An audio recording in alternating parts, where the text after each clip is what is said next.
with... Okay. I like how literally on my iPad it says intro for the first part. So, you want to play Legacy, right? So, you know what? Let's do a real intro, because this is going to get uploaded to YouTube. I'm Blob James Blob, and one of the most commonly asked questions I get on the internet, or specifically on Twitch, because I am a Twitch streamer, is how do I get into Legacy, and like, what are some things I could play? Could you show me some lists? Could you give me some examples? And that's kind of what this is.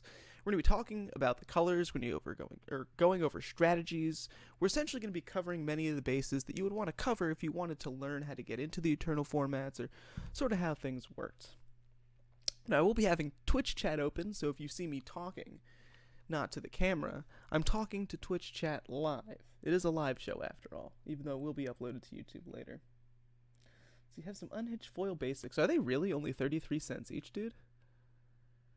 I didn't think they were going to be that cheap or get on Magic Online because Unhinged wasn't on here. I bought a bunch of those in real life, though. So I imagine the best thing for us to do for the intro is to introduce you to Swamp, which is really how you're going to be casting a lot of your spells. I mean, we're going real basic for the beginning here. But we're also going to be using Magic Online, for example, because a lot of my examples will be for Magic Online, whether it be price, how affordable something is, where you can get it. Because in paper, it's difficult to get things, especially dual lands. So let's start off with my personal favorite, which is Guru Swamp.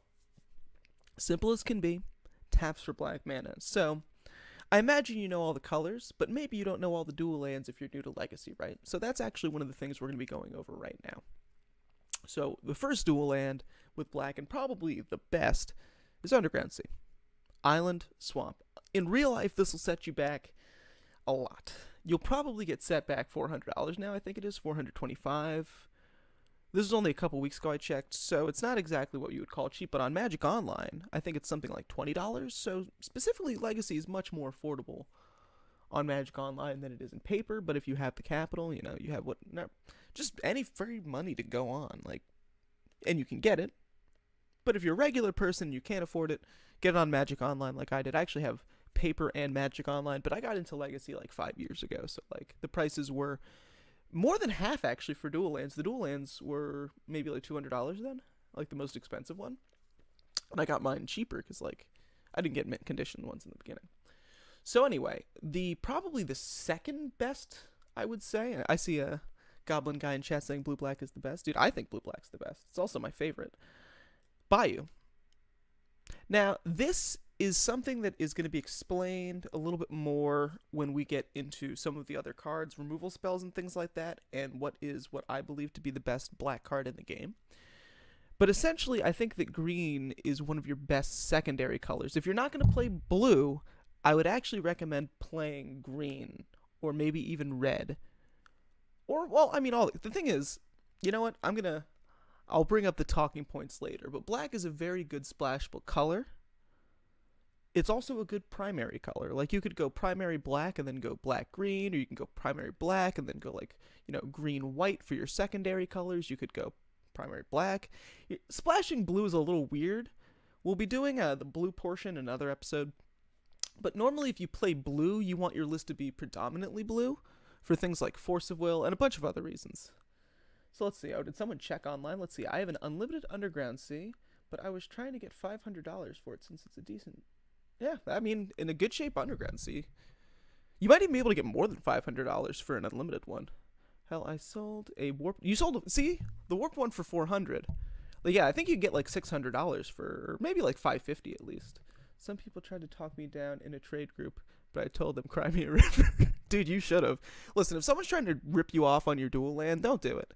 Because the reserve list, especially now, I mean, the dual lands are more expensive than they've ever been in the history of the game. So my advice would be, if you have dual lands, hold on to them or sell them for what they're actually worth. Don't have someone be like, I'll give you $75 plus. If they can't give you $550, $600 for an unlimited, because the thing is, like, they're not getting reprinted to our knowledge in paper. Online, it's obviously quite different. So we went over Bayou. We're gonna so this is where it gets a little uncertain, I would say.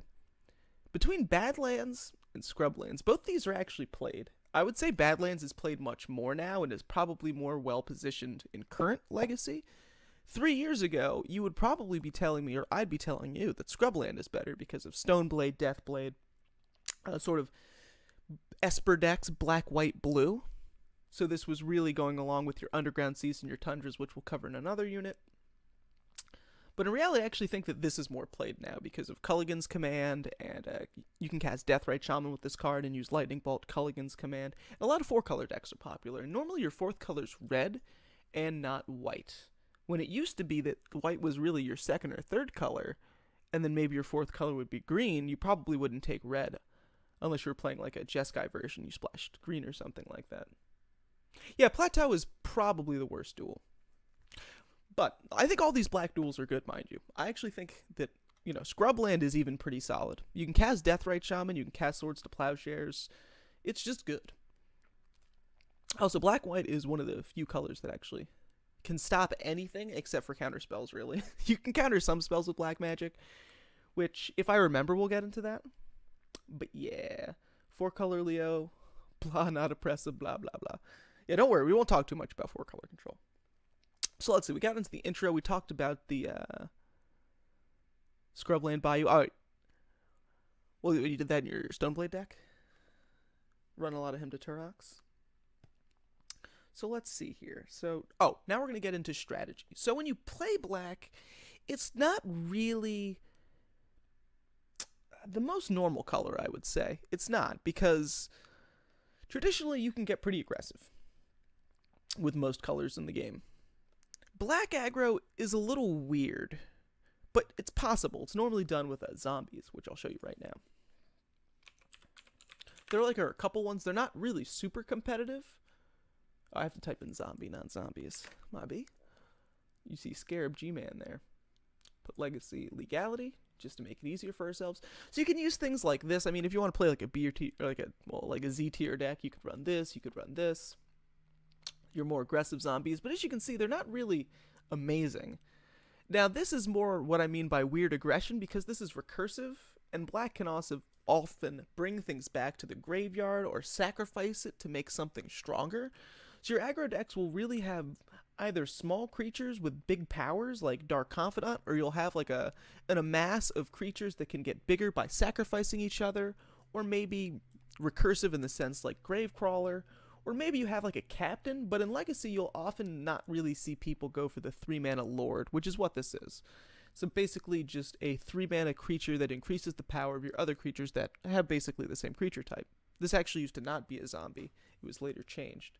Unless this is one of the ones that wasn't changed. Because I remember Elvish Champion. Oh, this is actually Lord of the Undead, so maybe Elvish Champion was changed and this wasn't changed. Either way. But there also are some other options. Drolf's Messenger, not the greatest, but it's pretty decent. So as you can see, for like 3 mana, you're not really getting something that's big. You're really getting something that's more either recursive or does something tricky, like it has your opponent lose life when it enters the battlefield, which is an ability of black. Phyrexian Obliterator. Like, black often, they're not really known for their power and toughness. They're more known for the ability of the card. This is especially true in Legacy. Although it's funny because one of the best creatures in the game is a black creature that has no abilities. But when we get into the creature portion of the episode, we'll talk about that a little bit more. So let's see what someone's saying in the comments. I've been trying to help my buddies into Soothsaying and Painter. Some of the abilities shuffle onto Scroll Rack. That it seems like a more viable... I don't know, I think you could just be fine with Scroll Rack. Because Scroll Rack's pretty good. Like, Scroll Rack, I think, is something that people don't do in Legacy that's way better than Soothsaying. But I guess you need cards in your hand to use Scroll Rack, and Soothsaying you don't. So, like, that is a point for Soothsaying. So let's see. Oh, yeah, we're talking about strategy. So another very common or actually, aggro's not really a very common strategy in black. But a very common strategy in black is control. So when you're trying to control the game, you don't really have counter spells in black. There are a couple, but they're not really competitive in Legacy. What you're most likely going to be controlling the game with is discard spells. So I imagine this is where we're going to get into my top 5 for discard spells. So let me scroll down to that here. I did change some of the lists this morning because I kind of disagreed with my removal list. I used to have Ghastly Demise on there. I actually took Ghastly Demise off. But So for controlling in Black Magic, you're normally doing this to either have like an aggressive deck where you're playing normally creatures of other colors. I mean, maybe you're playing Dark Confidant, maybe you're playing Deathrite Shaman, which if you don't know what those are, we'll get into those later. But essentially, the way you want to stop your opponent, either slow them down or sort of slow them down enough for you to win the game, is discard. And we're actually going to work in reverse for discard spells. So, in my opinion, the 5th best discard spell in the game is Duress. Duress often, not necessarily mainboarded, it's more mainboarded in the deck Storm, which we'll go over later. It's sort of one of the most simple discard spells ever printed, and in fact, one of the first. It can get rid of any card from your opponent's hand that is not a land and not a creature. Simple as that. And it's only opponents, so your opponent can't redirect it to you, they can't do anything fancy like that. It really just gets the job done. So, if you're playing something like Storm, this is good because it gets rid of counter magic or whatever, maybe other discard spells. Essentially, it's going to get things out of your way. Unmask is the best. No way. Unmask is not at the top list. Although Unmask, if you guys want to look that up, if you're at home, Unmask is pretty solid. Duress is main deckable. I would say this is more main deckable in Vintage, but people do main deck this in Legacy, specifically Storm. But like I said, Duress, the reason why it's so good is it's just simple. It does exactly what you need it to do. It's sort of like a, if it ain't broke, don't fix it kind of thing. Yeah, Duress normally is like pretty good artwork. I'm not a big fan of this one. This is my favorite, New Border, Old Art Duress, because I like that Urza art. So let's see what I have here for the 4th. So the explanation of Duress, it's really your bread and butter for a discard spell, because it's just solid. There's no detrimental effect to it. It's really, if your opponent has cards in their hand and there's a card that Duress can target, Duress is a good play.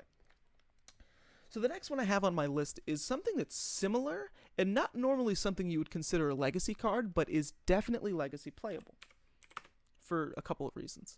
So that card is Inquisition of Kozilek, where, I'll actually read it. Target player reveals his or her hand, you choose a non-land card from it, so similar like Duress, but you can target creatures with Inquisition of Kozilek. But it has to be 3 or less with Inquisition of Kozilek, and that player discards that card. This is also target player, not target opponent, so it can be misdirected, it could be diverted. If you know what those cards are, they're sort of cards that can turn spells back at your opponent. Swerve is also another one. But this is much more, when I did say the bread and butter, I don't know if I said bread and butter for Duress. This is much more of a bread and butter card because it answers anything that's 3 or less, and in Legacy, that's really where the game thrives.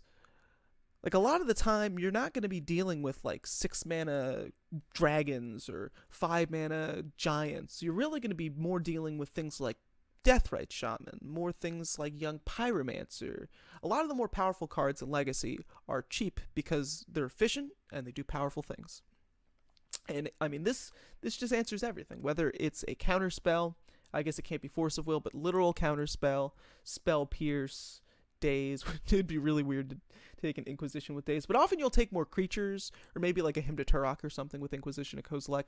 Much more known as a modern staple of the game, because it's just, you don't lose life, and modern life is much more relevant, where Legacy life is much less relevant. Why this is at number 4. There's another card that's very similar to this, that's in one of the higher slots, and I'll explain why it's there later. But sort of this card does have a drawback unlike Duress, although it is higher up on the list, but its upside is that you can answer sort of almost anything.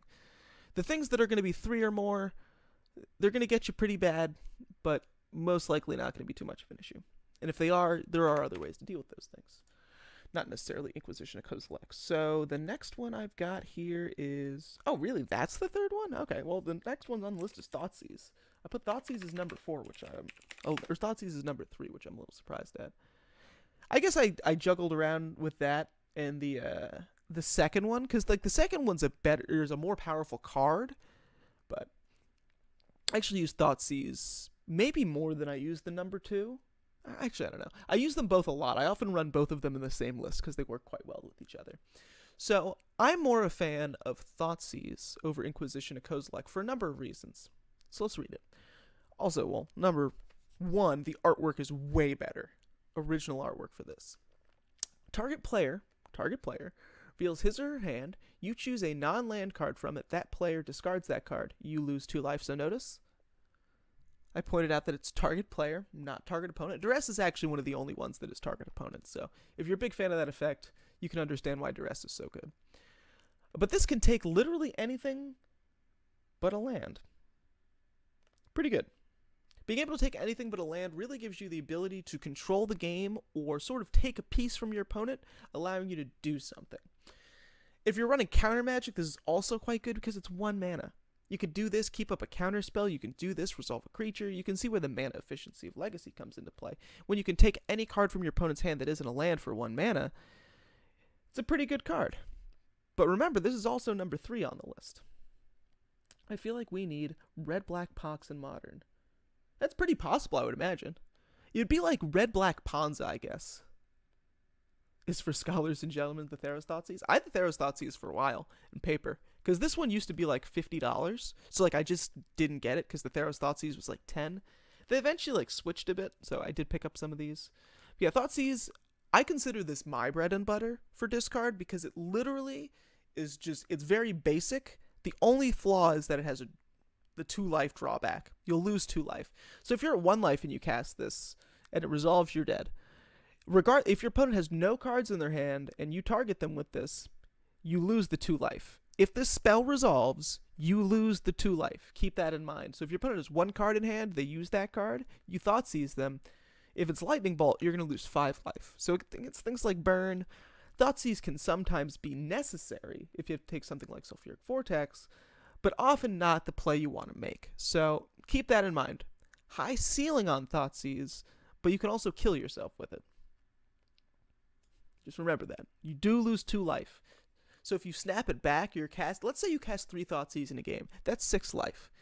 And that's actually pretty feasible because you can find 2. Let's say you're running 3. And there are cards in Legacy that allow you to recast spells. So, you could lose over 1/4 of your life casting 3 copies of Thoughtseize. There's also a lot of other ways to lose life with black magic because that's what black magic does. A lot of the cards cost life. And in Legacy, you'll be there's actually a lot of cards on this list that require you to lose life. So let's see. I actually know what the next thing is. I don't really need to look it up on the iPad. Hymn to Turok.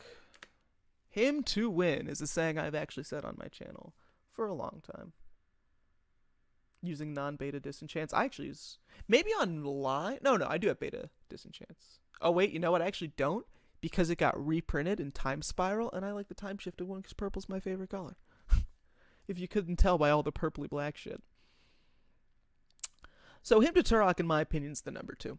It doesn't deal with 1 card, and it also doesn't have a specification. There's no land, but the issue is that you don't get the information. All those last 3 cards look at the player's hand, so it actually gets revealed. You can write down the cards, so when you're playing competitive Magic, those cards are quite good.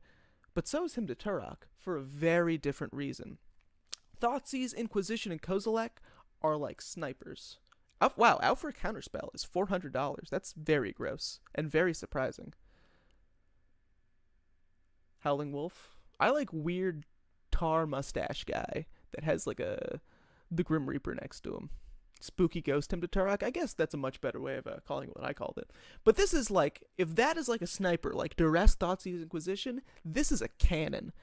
Its target player discards 2 cards at random. It's very good. If you cast 2 of them in the game, you're going to be quite a few cards ahead of your opponent because it's a 2-for-1, and it can get rid of lands. It can get rid of anything. So if your opponent doesn't have any cards in hand, it's obviously terrible. As any discard spell, unless you want to target yourself. You can also target your spell with this. This is one of the most painful things to have thrown back at you because it's a 3-for-1. You use the card itself, and now it's getting rid of 2 cards. So if someone misdirects or diverts this, it's very ugly. You don't want that. But if this actually hits another player, it'll normally put you pretty good ahead. Especially if it's on turn 2, you can get lands out of your opponent's hand so they can't make their land drop. So Hymn to Turok actually has a lot of levels to it. Even though it's like a cannon, it's not a sniper, it can get rid of more cards. Feels bad, man. James didn't notice the plus side of life loss and Death Shadow making Thoughtseize more. But that's true. There's a card, Death Shadow, in Magic. It's much more played in Modern than it is in Legacy, but it is in a Legacy deck, actually. Death Shadow is not bad at all. But essentially, the lower your life is, I think it's a 13-13, and whatever your life total is gets subtracted from the card. So with cards like Thoughtseize and things like that, you can intentionally pay life, hurt yourself. You can have yourself a 1 mana, because Death Shadow is 1 mana, like a 1 mana 10/10. So there are cool strategies you can use with black magic to kind of gain an edge off that life loss. So thank you for putting that in the comments, by the way. I actually like that that's going to be in the video, because I wasn't really going to talk too much about Death Shadow, but it's a very relevant card, especially Legacy in 2018 and 2017. But yeah, Hymn to Turok, big cannon. It doesn't require much of an explanation. You'll find a lot of people play this in Legacy currently as a control card. If you're not playing blue, this is going to be one of your best control cards, because it's got that 2-for-1 value. Blue is very powerful, so being able to get 2-for-1 on those decks is nice. And it makes their counterspells not as great, especially their counterspell like Force of Will, which requires them to use 2 cards, but it costs no mana, 2 cards in life. When they run a lot of those, Hymn to Turok is a real bitch, because, excuse the French, if you have to discard 2 of your own cards to counter my stuff, imagine if I Thoughtseize you first, take your Force of Will, and then hit you with the Hymn to Turok. You're going to be in a bad way. So you can kind of see why this is number 2, because it can just be so much more powerful than Thoughtseize. You can end up getting more than 1 card. What's up, chat? Yo, what's up to you as well? So next, the controversial first place card. Some of you are already going to know what it is. If you're active Legacy players, you know why. That card is Cabal Therapy. I believe Cabal Therapy is the cat's pajamas of discard, and that it is worlds. It's actually on another level. Hymn to Turok is here, Inquisition of Kozilek is like here, and I would say the Cabal Therapy is here. All 5, of course, are very Legacy playable. This is just leagues above the rest. And you wonder why. I'll read it for you. Choose a non-land card. Wow. Yes, name. I like how I left name out of there, right? I stopped myself for no reason. Target player reveals his or her hand and discards all cards with the same name. And it has flashback, sacrifice a creature. Remember when we made a little comment about how black can sacrifice its creatures and it uses recursion to bring those creatures back? Well, with Cabal Therapy, remember how we were talking about zombies earlier and how zombies could sometimes be viable in Legacy? Sacrificing the zombie with Cabal Therapy, get it back. So it's actually, and it's 0 mana to flashback. So the one thing about it, if there was ever a sniper, it's this card, because you don't get to see the hand before you name the card. So you're naming in the dark. So this is a 100% skill or information based card. If you're good at Legacy, if you're new at Legacy, really name Brainstorm or Force of Will in the dark. Most decks have those. There's a very good chance. Yeah, things like Bridge. Like, there's so many cool synergies with this card. Being able to sacrifice, you can use things with Young Pyromancer to get tokens to sacrifice the other tokens.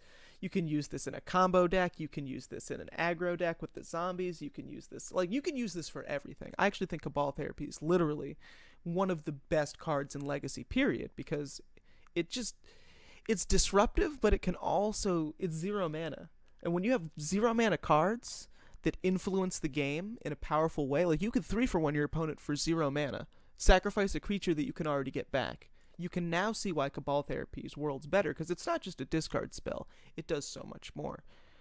It could be something to get rid of your Dark Confidant because your Dark Confidant's killing you. It can be something along the lines of getting extra triggers, extra storm count. It just does a lot of stuff. Now, you will say to yourself, but James, I suck.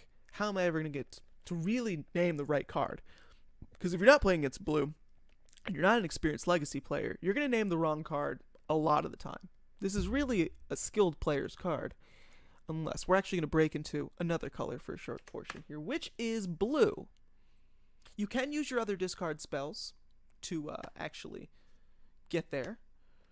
Then Unmask should be top 5 with that logic. Unmask is good, but Unmask is also you're 2-for-1ing yourself to use the card. I in no way think that Unmask is top 5 discard. Like, it's a good card, but Unmask is played in like a deck in Legacy. Where like Cabal Therapy, I played Cabal Therapy in like a myriad of lists. Same with Thoughtseize, Hymn to Turok, Inquisition, Duress. I'm more going for like how useful is the card overall? Oh, however, Unmask is quite good. Unmask would be in the top 10, 100%. But I just think that if you're using discard, you'd rather 1-for-1 your opponent or 1-for-2 your opponent. You don't want to be using 2 cards to make your opponent discard a card unless you're a combo deck. Something different. Take the tempo back to... Wow, I'm slurring hardcore.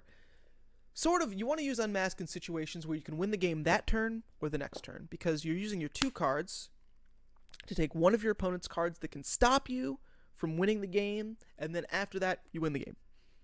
It also gives you information as well, which is quite nice. But what were we getting to here?